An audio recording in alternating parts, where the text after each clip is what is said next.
press. Nancy Pelosi? Nancy Pelosi's retirement. I think she's an evil woman. I'm glad she's retiring. I think she did the country a great service by retiring. I think she was a tremendous liability for the country. And on Dick Cheney. I thought she was an evil woman who did a poor job, who cost the country a lot in damages and in reputation. I thought she was terrible. Thank you.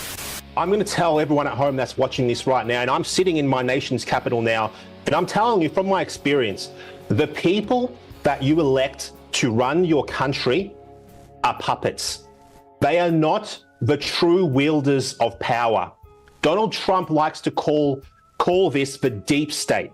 And I'm going to tell you now that the deep state is alive and well in Australia, and it is alive and well in the UK. Of course, it's alive and well in the United States. We're all seeing that play out right now. So do everything you can, everyone that's watching this broadcast, everyone that's hearing my voice, you must be more involved in the political process. You must take action. You need to be active, because if you're not active, the people behind the scenes that sit in the shadows, and they are there, that control the levers of power, they don't have your best interests at heart. And I choose my words very carefully here. They don't have your best interests at heart. These authoritarian tyrants want nothing but to see you be a serf, be a slave, be a peasant, while they sit at the top of the pinnacle of power. And they use their agents in the parliament to bring that to pass. So do not be complacent. Get active, join a party, run for parliament, make your voice heard, because the West, all of the West, is looking down a barrel right now.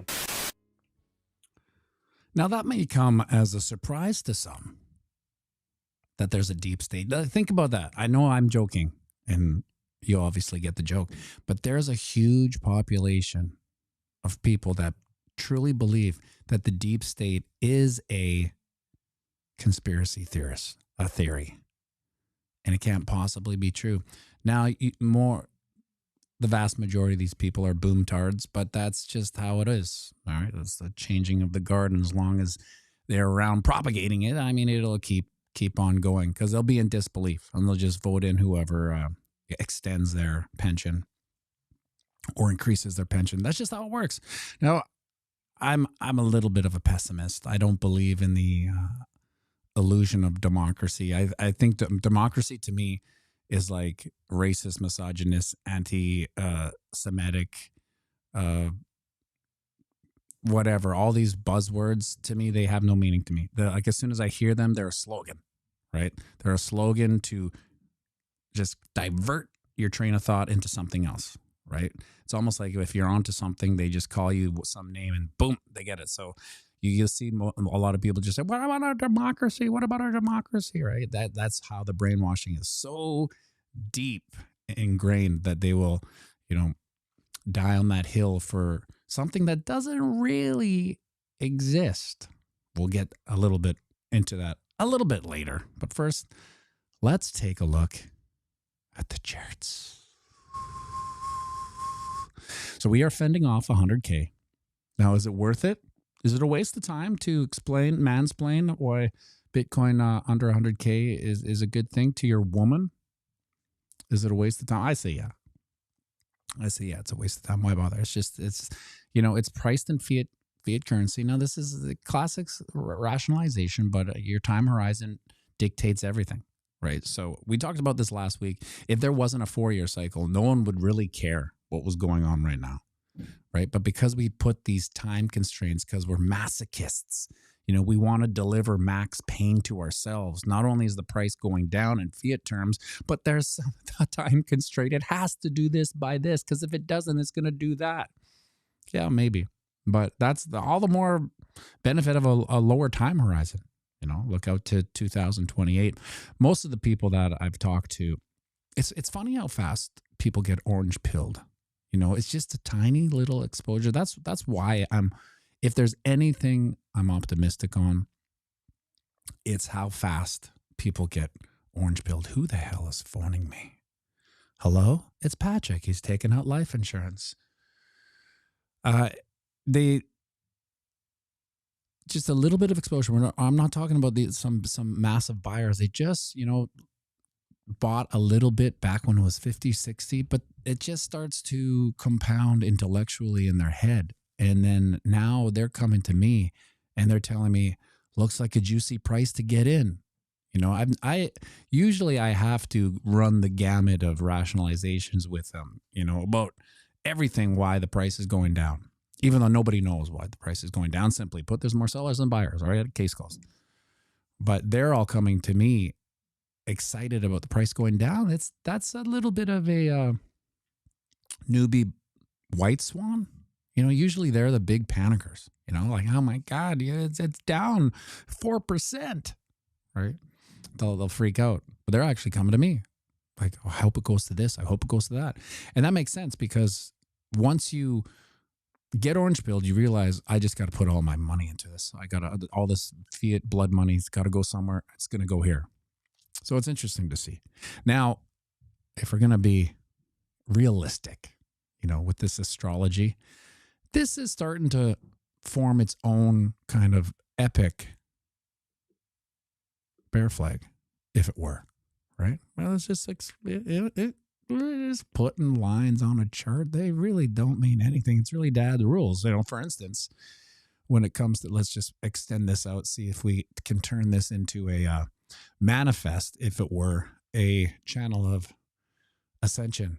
It would tend to break bearish, but anyway, you know what I mean. Let's be realistic about this. This looks like a classic bear flag. It's a 4-hour chart. For Christ's sake, it's a noisy little so-and-so. You know, if we're going to, like, I feel like a hypocrite talking about low time horizons and then charting a 4-hour chart. You can see the lunacy. It's almost like I'm, you know, in the government talking about bullshit. But let's just, you know, play it out. What else are we going to do, right? Who's phoning me? I already told you. Patrick took out life insurance. Let's go like that. Yeah. Okay. Right at the breakout point. And then we're all at, what the hell? Why is this covered up here? Let me move this thing with my mouse. You take the pole, you slide it out to the breakout point, and then we're all at 88K. Okay. So there's that number. And now I know what you're all saying. pianomattyb, don't write it in. Don't write 88K. I got stuff. I'd be doing us all a disservice. 88K. Okay. Now, what's the timeline on that? We want to get really sinister. Call a spade if it were. I would say we could see that this weekend for one reason and one reason only. Because I do believe that this may play out. Now, it's not like I know. I'm just, you know, this is a fractal, historically speaking. We talked about this yesterday, but usually what we see, and I'm saying this to make your decision at 115, what you're going to do, right? What we see in normal bull runs is that we close the candle under the 50 moving average, right? We haven't closed it yet, right? We haven't closed it yet. But if we do, so let's just say we have an epic sell-off today because it's Friday. Fridays have been volatile. Plus, you know, are they voting on whether the corrupt dinosaurs who are still getting paid no matter what come back to work, if you call it work, right? Just a bunch of rent-seeking reptiles, right? Oh God, they're back to work. Thank God, right? It's such a sham, such a sham. But anyway, I could see maybe an explosive reaction to the dad rules, and we, go down to 88K. Remember those superstitious so-and-sos in Asia? Yeah. 88K. Throw an epic wick, right? An epic wick down to 88K. Rebound through day's end, maybe into Saturday, but still close, above 100K, just to give that little glimpse of hopes. But we enter the week with a hell of a relief rally, right? And this is what we see every bull run. We close under the 50, have a massive relief rally, and go up to this 38.2% fib of 115K. Now, if there's anything to keep your peepers on this weekend, if this happens, well, who knows what's going to happen, is getting over 115K. I can't say that enough. It's the humble opinion of this piano that if we don't get back over 115K after this crash, if you can call it a crash, come on, people, pull up your diapers, then I would expect the following week to have a bearish engulfing candle back under the 50. And at that point, you got to put all your information in front of you on your desk and make your own decision as to what you're going to do. Because historically, candle closes under the 50, relief rally above, rejected at the 38.2% fib, bearish engulfing candle into the crypto winter. Now, what's weird, here's a Gonzala video. 8s are a very superstitious number for Asian people. Infinity. They like to do their entries and exits. We've talked about this. We've talked about this. Now, I think what a weird part about this bull run for me is, and I've been dancing on this this grave for a while. It's the inversion of what's going on in our life. There's an inversion of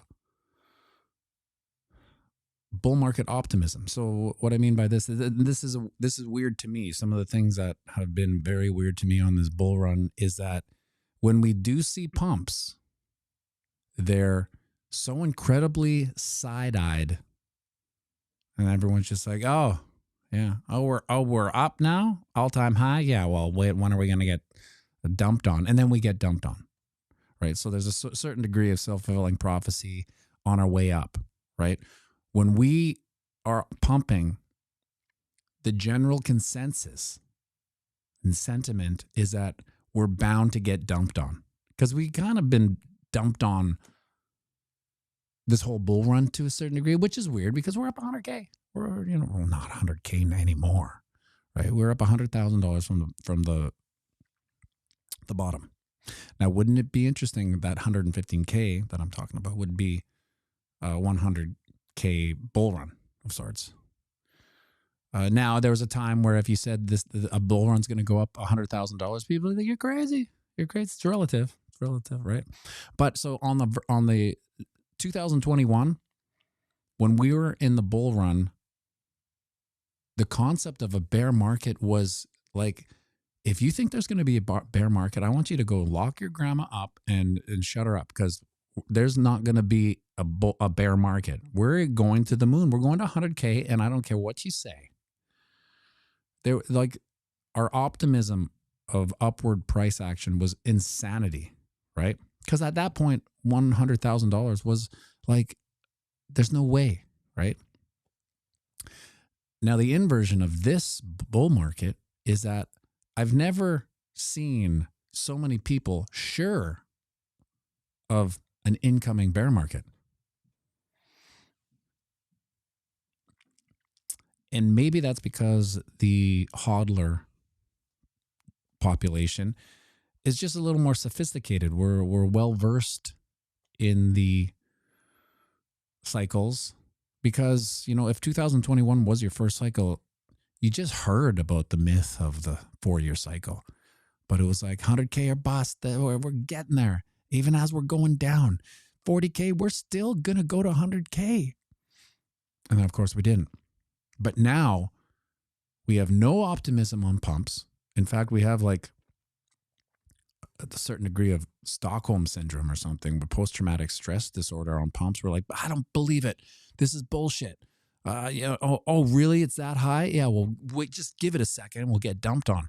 That's basically what people say when we have these green candles. And then once the red candles come in, we're like, man, yeah, see? Yeah, and now, of course, it's a crypto winter. I've never seen so many people sure of a crypto winter, which is fine. You know, but who knows? We don't know this.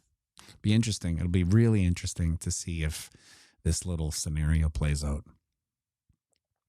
I will freak myself out if we see this pump to 115 relief rally denied at 115 and then into the crypto winter. It'll be freaky for me, even the doodle master, right? Some questions. E-money. Let's get real dark. What's your guesstimate for the next bottom? Well, I would say that it's fair to say based off of historical numbers, and I do take in diminishing returns. Yeah, well, no. This is the sentiment right now. It's only diminishing returns on the upside, but downside, we're going to get punished just like ever. Maybe, but I'm going to go to diminishing returns. So if last bear market was, what was it, 77% or 80? I'm going to shave 10% off. I'm going to say 70%. How about this? Let's throw an 8 in there. 68%, right? So let's go 126 minus 68%. Not enough. Make it smaller, pianomattyb. Make it smaller. Look at this bottom of the bid. Look at this. What paired up? Bottom of the bear market, November 9th. Predictions. You know, Doug Casey says the thing about predictions is make a lot of them, make them all the time, and sooner or later you'll be right. 68% from 126.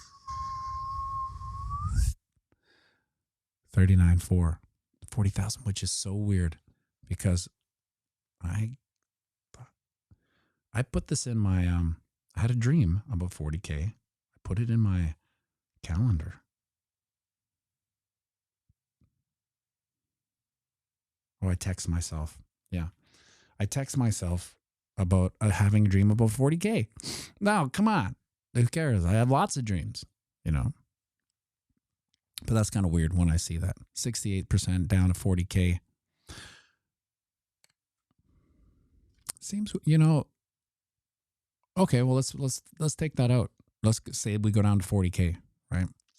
And then we get a 10x from the bottom, right? 400K in 3 years. That'd be pretty life-changing for most people. You know, to depending on your allocation to Bitcoin, to have $400,000 asset would be pretty life-changing, I think, to most people. So, and this is all, I still think no matter how high we go, 68% retracement is what we'll see. Now it could be a little more. Could be 72. Could be less, 63. I'm just saying 68, throwing in an 8 for the Asians, right? You racist, right? We're all a little racist, really. That's how we survive in the jungle.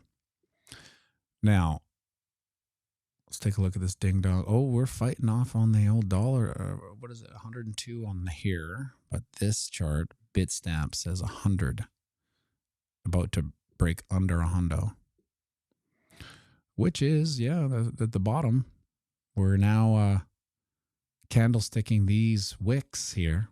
Okay, hold on a second. Back to the weekly chart. So let's say we do hit this 88K today because of bullshit.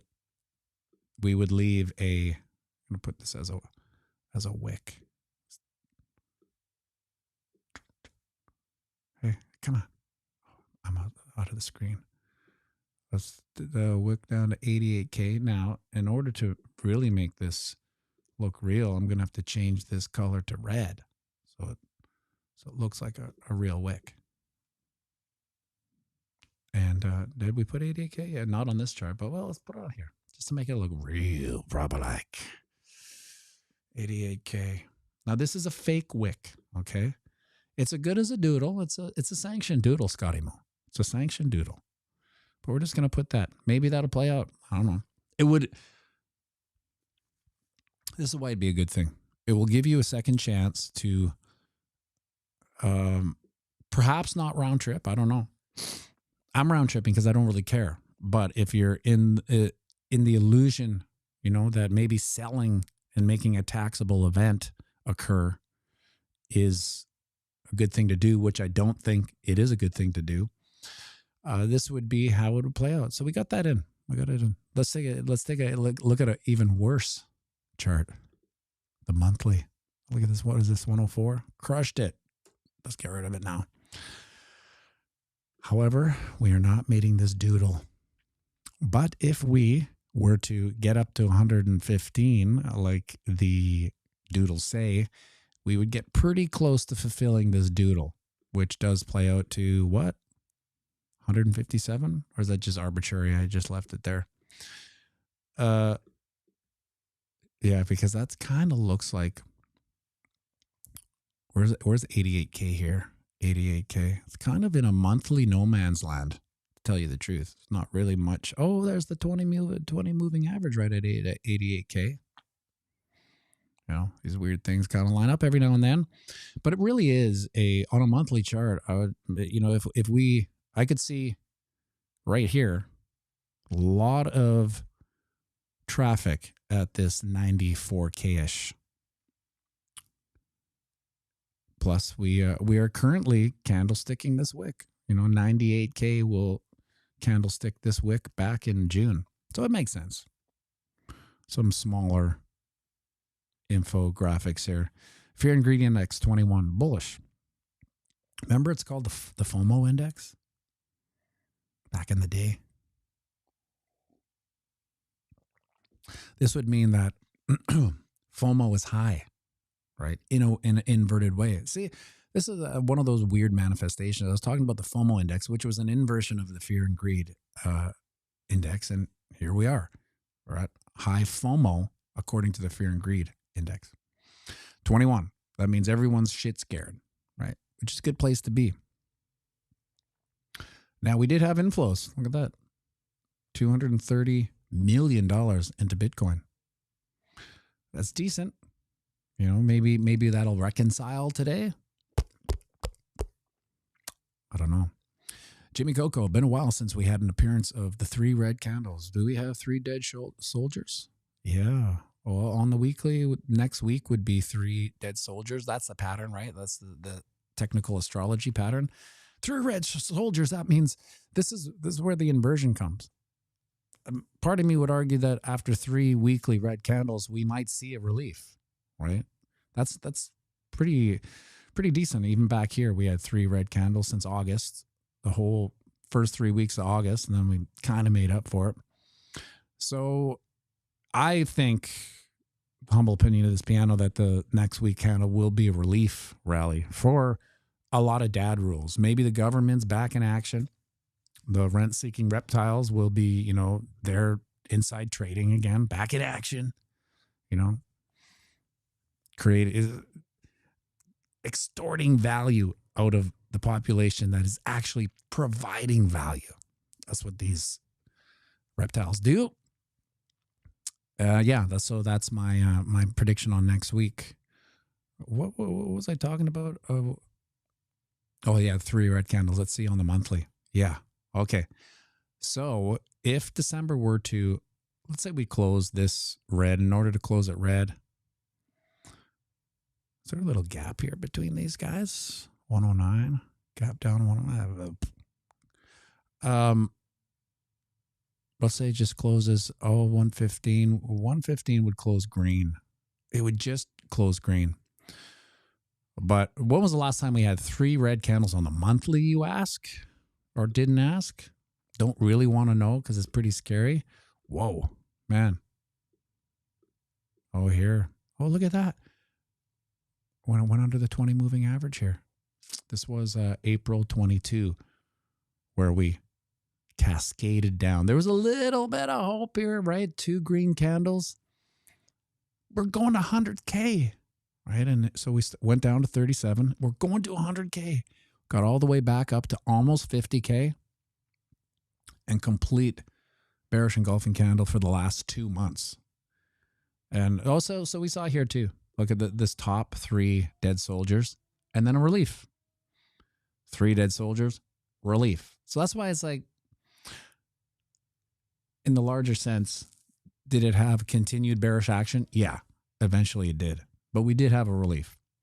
So, I mean, ultimately after this, we went down another $5,000, which is, listen, $5,000 is nothing now, but $5,000 then was 20%. So we still had a 20% loss after these 3 dead soldiers. And then that was it. We were off to the races again. So let's see here. This would be a very telling. Like, I would think that a bearish November, I don't know.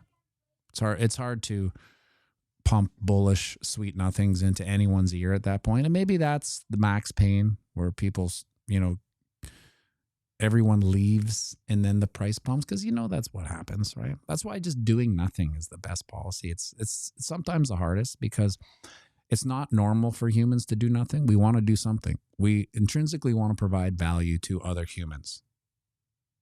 Most of us. Now there is a class, rent-seeking reptiles that just love to extract value out of producers themselves. This is how, the world kind of works. And I don't know if that can change. Really, the only way that changes is a real reset. Now, it wouldn't be pretty, a real reset. It'd be very painful. A lot of people wouldn't survive because it's almost societal collapse at some point. I don't even know if that can happen because there's too many rent-seeking reptiles at the top that know, like they would drown too. So it's almost like their own suicide. But there could be a systematic, planned destruction that could happen. I look at Canada, right? Look at all of these all of these Commonwealth countries. They are slowly demolishing the country from within. Eradicate the culture, eradicate the people that built it, and then just slowly, like in BC, remember? You'll own nothing and be happy. And everyone was like, I own my house. Go F yourself. I already own my house. Do ya? Do you really? Do you really own your house? Do you? Yeah, according to some laws you do.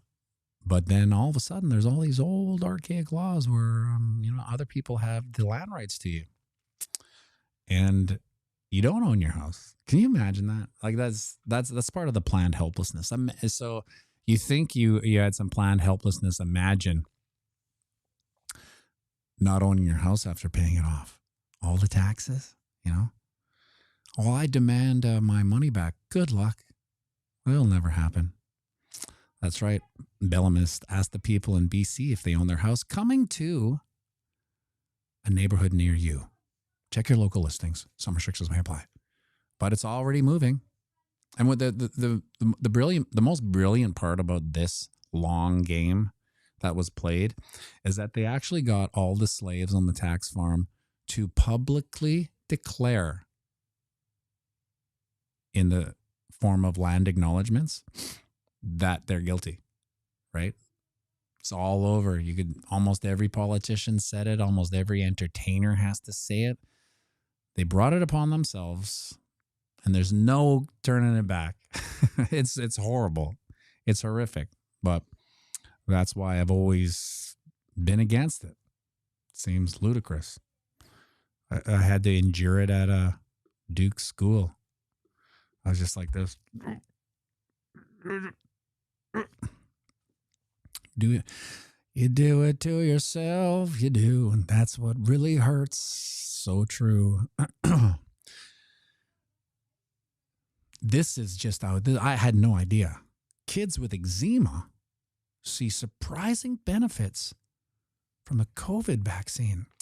Just when you think it couldn't get better about these genetic DNA experimental mutations, see how they're still using COVID vaccine? Just a little perversion of science. Well, you follow the science though. Well, yeah, but that's why is it called a vaccine? Won't get into it. But look at this black kid, kind of a mixed, right? Mixed. So the whoever was doing this propaganda is like, so we're gonna stick a black kid on it, or You know, an East Indian kid? No. We're mixed. Mulatto. That makes it hair is an afro, right? But mulatto.